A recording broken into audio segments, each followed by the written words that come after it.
taken our show on the road. We're out at the Saville Curling Center, and we are not talking hockey as we usually do, but we're in the, I'm going to pump you up a little. We're in the presence of greatness. 2010 Olympic gold medalist, 4-time Brier champion, Kevin Martin. This is an awesome spot you guys have down here at the Saville, but thanks for giving us some time. Yeah, thanks a lot. No, it is an awesome spot. And yeah, you're set up perfectly with the background of the ice. Yeah, it was very easy to find a good spot here. Let me start with the Brier. Some of your former friends taking home another Brier championship. Still friends. Oh, sorry. Former teammates. Former teammates, Yeah. current friends. I know you mentioned on Inside Curling you were chatting with Ben and Mark yesterday, but what'd you make of watching them go on a nice run at the Brier? Yeah, what a run the last 4 games. And a little, I did ask Mark about the last shot Brad Gouju, of course, had the outturn tap, which Brad would make most of the time. So, of course, had to bring that up. But the final was, they deserved that win. Played very, very well. And they're going to represent Canada nicely at the Worlds in Moose Jaw. Yeah, it seems like the level of men's curling is pretty high right now. There's a lot of teams. It feels like when the Brier starts, like who could win? Like, how different is it now compared to when you were playing? The depth worldwide may have changed. I don't think Canada's changed much. Canada's always been really, really strong, no question. But worldwide, when it comes to the Worlds in Moose Jaw or the Women's Worlds in Korea, probably at least 8, if not 9 teams could win it. That's unheard of. Like, that was never the case back when I was in the Worlds, 15 years ago. There was still lots of good countries, but maybe 4 or 5. But now it's just far deeper as far as worldwide curling. But Canada's still very strong. And you were actually talking about that before with Rachel Homan. Like it's been interesting to see, and you pointed this out, like the rest of the world has elevated, but then Rachel Homan just also finds a way to elevate on top of that. Rachel's crazy right now. You know what? Who's, I guess, probably the Rachel on the men's side is probably Bruce Mowat out of Scotland. Right. Rachel's a level all by herself right now on the women's side, no question. Yeah, I guess sticking with the men's side of things a little bit, going into the Worlds, who are some of the countries that have kind of elevated a little bit to get up to that level? Well, the 900-time champion Nicodine, of course. I don't know what it is. I think he's won 7 of them and 5 in a row or something crazy thing. That's good, obviously a favorite. Bruce Mowat, of course. Brad Jacobs, of course. Joel Retornaz, Italy, certainly. Switzerland, no question. Norway. U.S. Corey Dropkin, the young guns, or the young bucks. Sorry, young bucks. But anyways, so lots of teams that could legit win it. Let's talk a little bit more about you. Obviously, you have the shop here at the Saville. You're still obviously very, very involved in the sport of curling. But what are some of the things you have going on as of late? What are some of the things that still get the juices flowing for Kevin Martin? Yeah, that's important actually. To get the juices flowing once in a while. And the store has been awesome. It's we opened in 1991. Wow. So it's been a while. Yeah. What is that, 34 years, I think? Something like that. Anyway, long time. Inside curling is fun. But along with that, we sort of ventured into putting on properties or putting on events as well. And so that brings us to the Showdown at Saville, which is, turns out, you never know how things are going to go. And I know a person Almo Delic. I ran by him too. It just seemed like a good idea. And none of the 4 events we're running actually have to do with 4-person curling, which is... I have questions about that. Yeah. So that was a very important part of it, I think. The game of triples is our first event, April 4th to 6th. And that's 3 players, 6 rocks, 6 ends. Maybe an hour and 10 minutes to play an entire match. Wow. 6 ends being 3 players, so 2 ends you play each of the 3 positions. Very cool game, terrific. A lot of strategy involved in just how you set the team up. It's almost like a batting order in baseball. Right. And it's very important to set it up properly. Yeah. It can make a difference. So anyway, that's the triples. And then the fastest growing sport is stick curling. And that's with able-bodied athletes, generally 40 and over, but also wheelchair athletes. So they play with a stick. They don't actually grab the rock with the handle with their hand. They actually use a stick. So that's a big event. That's actually going really, really well. That's the 24th to 27th of April. And then we have a U25 mixed doubles. And the reason we did that, I'll jump ahead to the last event, and that's the inaugural World Junior Mixed Doubles, the World Championship. And because we have to have 29 countries coming in. That's crazy, I know. So when we first got into with the World Curling Federation to start this junior mixed doubles, I was really hoping for 10, kind of. I'd like to make it double digits. That'd be great. 16 was kind of a dream. And then when World Curling phoned, entries are closed, I said, well, how many we get? 29. I go, oh my goodness, how do we run a 29-team world championship? That's crazy, right? So anyway, we got 29. So then once we had that many teams, we're going, well, we've got to have, because this is in May. Well, most countries around the world don't have ice anymore.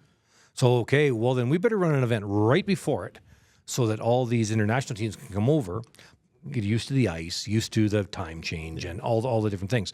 So May 1st to 4th, we're running a U25 mixed doubles, which any team in the U.S. or Canada can come. That's U25. But then the international teams will come play too.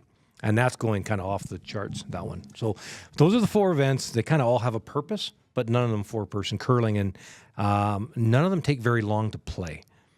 And that's kind of a direction all sports are going in. Like, how do you make baseball a little quicker? Well, you put a little clock on the pitcher. And in hockey, the brakes, the trapezoid. There's lots of things that have stopped maybe slowing down the play. Right? No putting the puck over the glass, right? That type of thing. So all sports are worried about it. Rugby sevens, good example. Beach volleyball, another good example. And curling. So triples is an awesome game. And I love, anybody that knows me knows I love mixed doubles. Yeah, I've been a big fan of the mixed doubles too, and that's something that's taken a pretty prominent role on the world stage too. I guess maybe a question I have is, you see all these different iterations of the sport.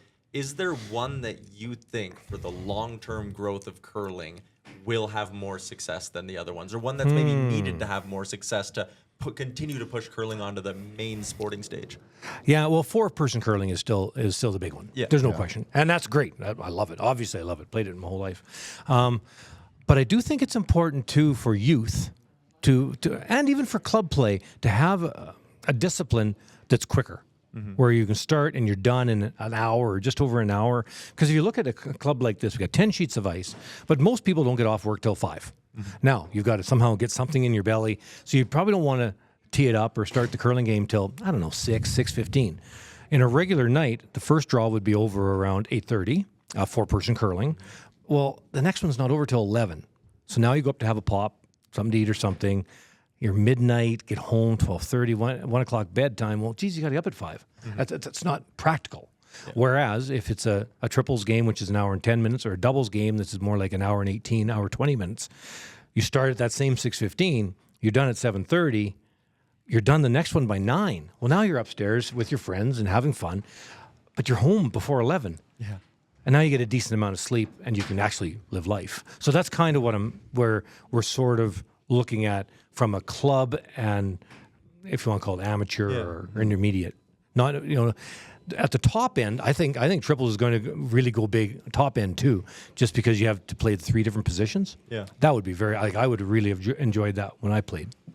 Yeah, it's funny you say the triples. I remember when the Briar was in Lethbridge and Gushu's team won with 3 players.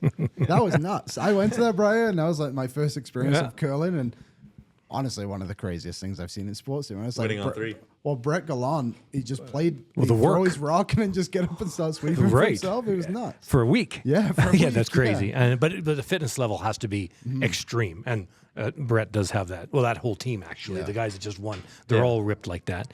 But that would be very difficult to do all the time. Sure, your sweepers have to be just insane athletes to do that. Yeah. And speaking of, I guess, the current iteration of the sport and maybe what we're keeping an eye on, I know you wanted to talk a little bit about your son.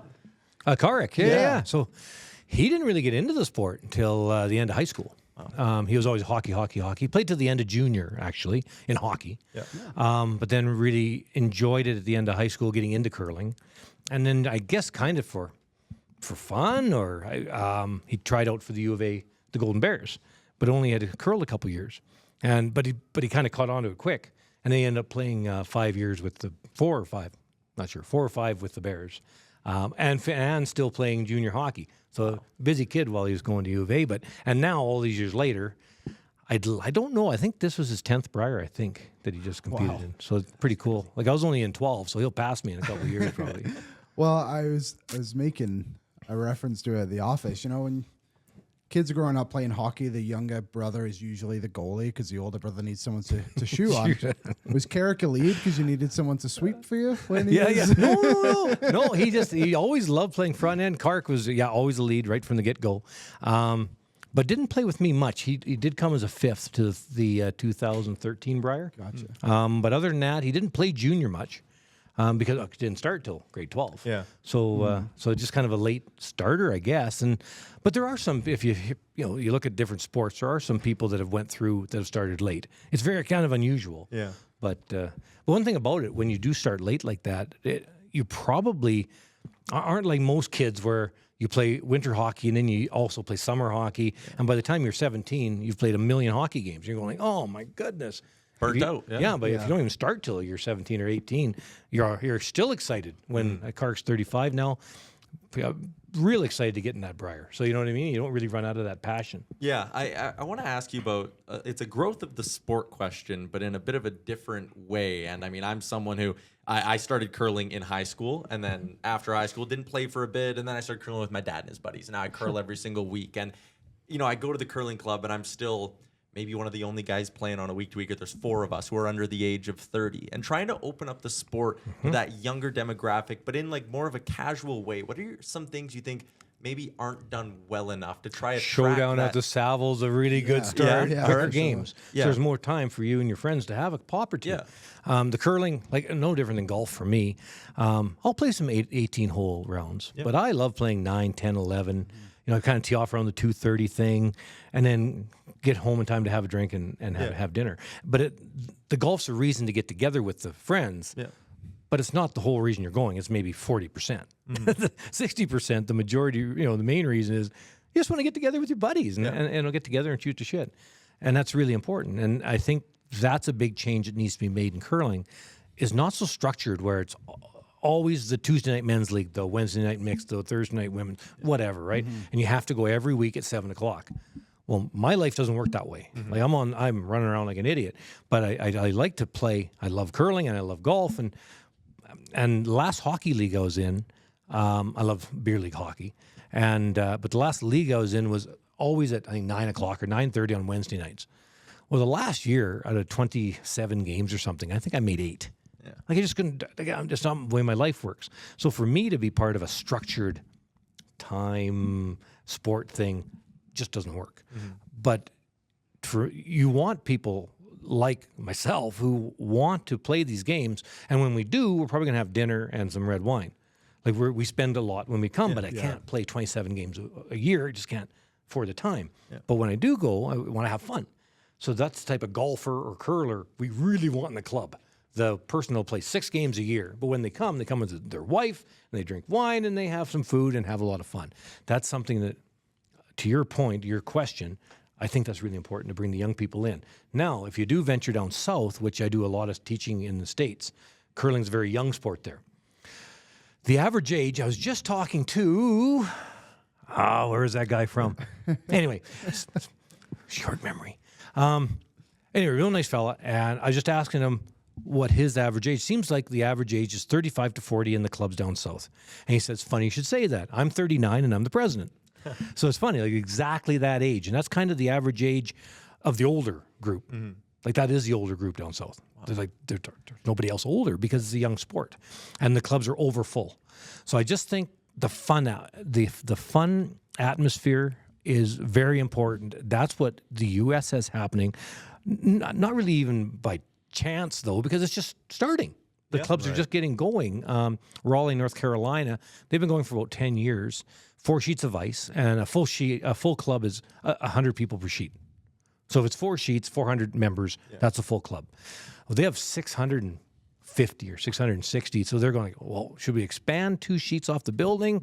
Or they're thinking maybe 5, 6, 7 miles away, building another 4-sheet club, because you move 250 of them over, you're almost full. Yeah. So now you're going to have 2 full clubs, and that's kind of what's going on down south. So we need to kind of maybe sort of follow that in Canada to get more, to your point, more of the young people in. I think curling is winning in that way, getting more people, young people, but we need to do a better job. And I do think there's an interesting trickle down of that, where even if you get those people who are playing casually and they're in their 30s, but maybe they've now been playing 5 or 6 years, then they have kids, and their kids come around the club, and all of a sudden maybe their kids are starting to curl when they're 12 or 13, and it's maybe increases just the young life coming into the sport, and then who knows, that's how you get good athletes into something, is by their parents being in it. Well, yes, you get a certain percentage, maybe 10 or 15% that want to do it at a high level. Yeah. But then you've introduced all these kids to curling, and then you go to college. Well, you're busy. No time for curl or golf or any of that stuff. You're studying and finding a girl or a boy, whichever you are, and then you carry on.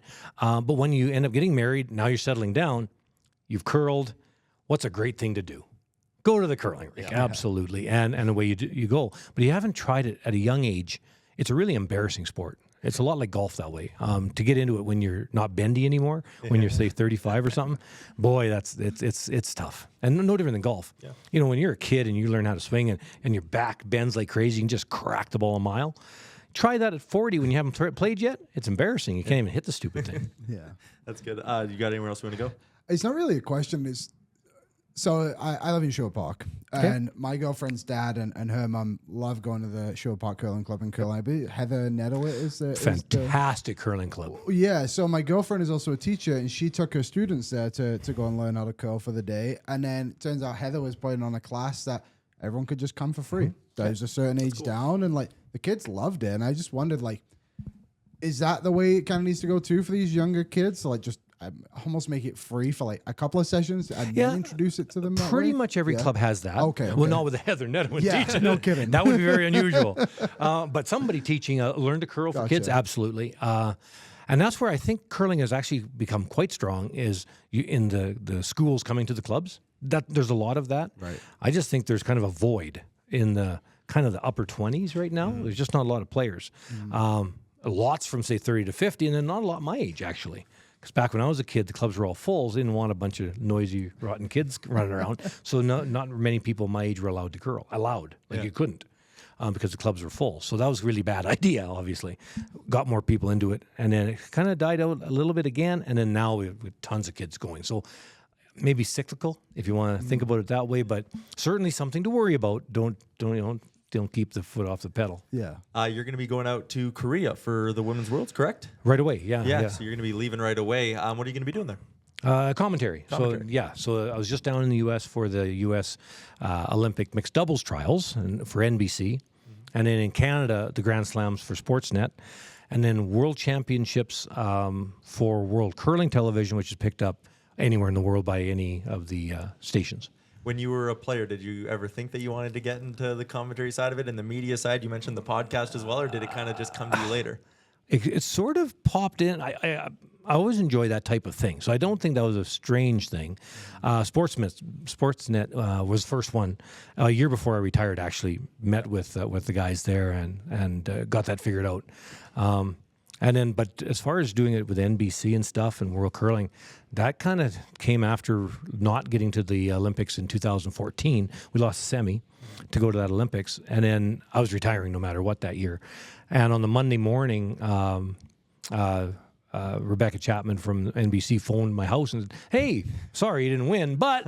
And then, so then I did the Olympics in 2014, and then I've done 18, 22, and now we'll be doing 26. So I really enjoy that because I loved playing in the Olympics. We're lucky enough to play in 3 of them.